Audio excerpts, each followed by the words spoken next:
PR সহ ৭ দাবি জামায়াতে ইসলামীর। নির্বাচনে সব দলের অংশগ্রহণ না হলে দেশে গৃহযুদ্ধ হতে পারে, মন্তব্য শামীম হায়দার পাটোয়ারীর। আবারও আলোচনায় বসবে ঐক্যমত্য কমিশন, জানালেন আলী রিয়াজ। চৌগাছায় সেফটি ট্যাঙ্কিতে নেমে ৩ ব্যক্তি আহত। খুলনা অঞ্চলেও ৮ দফা দাবি আদায়ে ৭২ ঘণ্টার পরিবহন ধর্মঘটের হুঁশিয়ারি। নোবেল শান্তি পুরস্কারের জন্য ট্রাম্পকে মনোনীত করল কম্বোডিয়া। দর্শক, শুনছিলেন দিনের খবরের প্রধান শিরোনাম। এবার বিস্তারিত।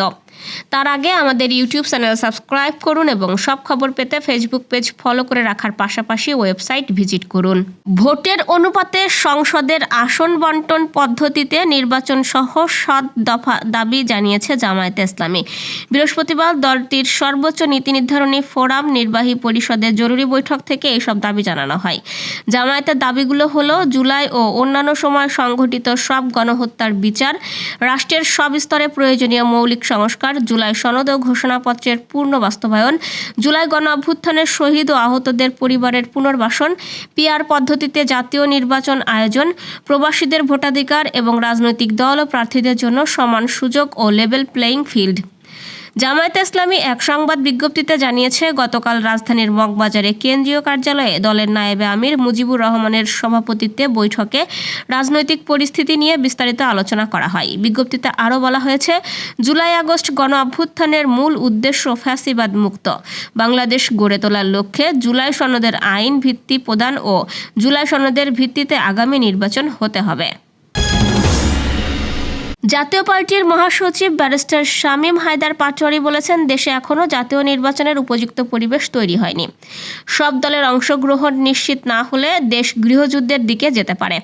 আজ সকালে রাজধানীর কাকরাইলের জাতীয় পার্টির কেন্দ্রীয় কার্যালয়ে আয়োজিত এক সংবাদ সম্মেলনে তিনি এসব কথা বলেন। শামীম হায়দার বলেন, নির্বাচনের জন্য লেভেল প্লেয়িং ফিল্ড এখনও অনুপস্থিত। সরকার যদি সদিচ্ছা দেখায় ও সক্ষমতা প্রমাণ করে তাহলে আগামী ৬ মাসেই নির্বাচনের পরিবেশ তৈরি করা সম্ভব।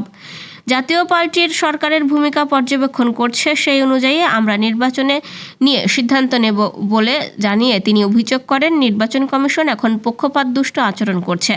অনিবন্ধিত রাজনৈতিক দলের সঙ্গে তারা সংলাপে বসছে, অথচ নিবন্ধিত দলের অধিকার রক্ষা নিয়ে তাদের আগ্রহ নেই। সব দলের অংশগ্রহণ নিশ্চিত না হলে দেশ গৃহযুদ্ধের পথে এগোতে পারে। দলীয় বিরোধ নিয়ে শামীম হায়দার বলেন, যেসব ব্যক্তিকে জাতীয় পার্টি থেকে বহিষ্কার করা হয়েছে, আদালতের রায় অনুযায়ী তারা এখনও বহিষ্কৃতই আছেন। তারা কাউন্সিল ডাকতে বা কোনো কার্যক্রমে অংশ নিতে পারে না। কেউ কেউ আদালতের রায়কে ভুল ব্যাখ্যা দিয়ে নিজেদের নেতা দাবি করছে, যা কোনো আইনি ভিত্তি নেই। জুলাই সনদের বাধ্যবাধকতা নিশ্চিত ও বাস্তবায়নের পদ্ধতি নির্ধারণের জন্য রাজনৈতিক দলগুলোর সঙ্গে আবারও আলোচনায় বসবে জাতীয় ঐক্যমত্য কমিশন। আজ জাতীয় সংসদের এলডি হলে জাতীয় ঐক্যমত্য কমিশনের পক্ষ থেকে আয়োজিত সংবাদ সম্মেলনে একথা জানান সহ সভাপতি অধ্যাপক আলী রিয়াজ। তিনি বলেন, ঐক্যমত্যের ভিত্তিতে রচিত এবং প্রত্যাশিত স্বাক্ষরিত সনদের বাধ্যবাধকতা নিশ্চিত করা ও বাস্তবায়নের পদ্ধতি কী হবে তা রাজনৈতিক দলগুলোর সঙ্গে আলাপ আলোচনার মাধ্যমে নির্ধারণ করা দরকার। সেই লক্ষ্যে কমিশন এই বিষয়ে বিশেষজ্ঞদের সঙ্গে আগামী সপ্তাহে আলোচনা করবে। আলী রিয়াজ বলেন, আশা করা যায় যে এই প্রক্রিয়ায় স্বল্প সময়ের মধ্যেই একটি উপযুক্ত সিদ্ধান্তে পৌঁছানো সম্ভব হবে।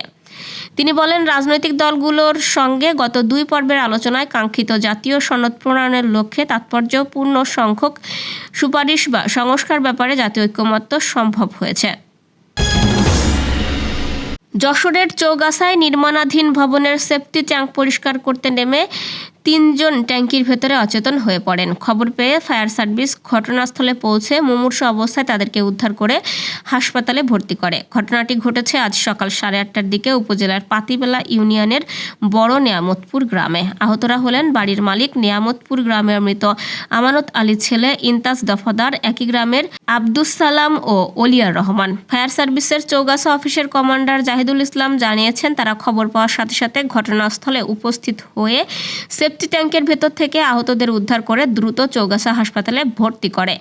হাসপাতালের জরুরি বিভাগের চিকিৎসক আশিকুর রহমান জানিয়েছেন, আহতদের মধ্যে একজন প্রাথমিক চিকিৎসা নিয়েছেন, বাকি একজন চৌগাছা হাসপাতালে ভর্তি, আর একজন যশোর সদর হাসপাতালে ভর্তি আছেন। বাণিজ্যিক মোটরযানের অর্থনৈতিক আয়ুষ্কাল 20 ও 25 বছর থেকে বাড়িয়ে 30 বছর করা সহ 8 দফা দাবি জানিয়েছে বাংলাদেশ সড়ক পরিবহন মালিক সমিতির কেন্দ্রীয় ভারপ্রাপ্ত সভাপতি আব্দুর রহিম বক্স দুদু। তিনি জানিয়েছেন, দাবি না মানলে আগামী 12 আগস্ট ভোর 6টা থেকে সারা দেশে 72 ঘন্টার পরিবহন ধর্মঘট পালন করা হবে। আজ সকালে বাংলাদেশ সড়ক পরিবহন মালিক শ্রমিক সমন্বয় পরিষদের ডাকে যশোর পরিবহন সংস্থার শ্রমিক ইউনিয়ন কার্যালয়ে খুলনা, বরিশাল বিভাগ ও বৃহত্তর ফরিদপুর অঞ্চলের সমাবেশে প্রধান বক্তার বক্তব্যে এই ঘোষণা দেন তিনি। বাংলাদেশ সড়ক পরিবহন মালিক শ্রমিক সমন্বয় পরিষদের 8 দফা দাবি আদায়ের লক্ষ্যে এই সমাবেশে খুলনা, বরিশাল বিভাগ ও বৃহত্তর ফরিদপুর অঞ্চলের মালিক শ্রমিক প্রতিনিধিবৃন্দ উপস্থিত ছিলেন। তিনি বলেন, যোগাযোগ উপদেষ্টার কাছে আমরা এই 8 দফা দাবি জানিয়েছি। সারা দেশে দাবির পক্ষে প্রচার চলছে। উপদেষ্টা 2টি দাবি মানার আশ্বাস দিয়েছেন, তবে আমরা বলছি সব দাবি মানতে হবে। আগামী 11 আগস্ট বিকেলের মধ্যে দাবি মেনে না নিলে 12 আগস্ট ভোর 6টা থেকে 15 আগস্ট ভোর 6টা পর্যন্ত সারা দেশে পরিবহন ধর্মঘট পালন করা হবে। আয়োজনে সভাপতিত্ব করেন খুলনা বিভাগীয় আঞ্চলিক কমিটির সভাপতি আনিসুর রহমান লিটন।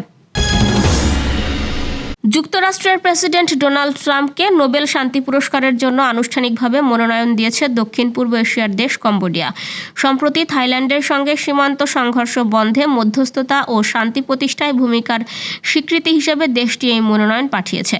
আজ বার্তা সংস্থা আনাদোলুর এক প্রতিবেদনে জানানো হয়, কম্বোডিয়ার প্রধানমন্ত্রী হুন মানেত নরওয়ের নোবেল কমিটিতে 7 আগস্ট নাম পেন থেকে মনোনয়নপত্র পাঠান। কম্বোডিয়ার তথ্য মন্ত্রণালয়ের প্রকাশিত বিবৃতিতে হুন মানেত বলেন, এটি শুধু আমার কৃতজ্ঞতা নয়, বরং কম্বোডিয়ার জনগণের আন্তরিক কৃতজ্ঞতার প্রতিফলন। তিনি ট্রাম্পের অসাধারণ রাষ্ট্রীয় নেতৃত্ব ও সংঘাত নিরসনে অবদানের প্রশংসা করে বলেন, যুক্তরাষ্ট্রের প্রেসিডেন্ট বিশ্বের বিভিন্ন উত্তেজনাপূর্ণ অঞ্চলে শান্তি প্রতিষ্ঠায় গুরুত্বপূর্ণ ভূমিকা রেখেছেন।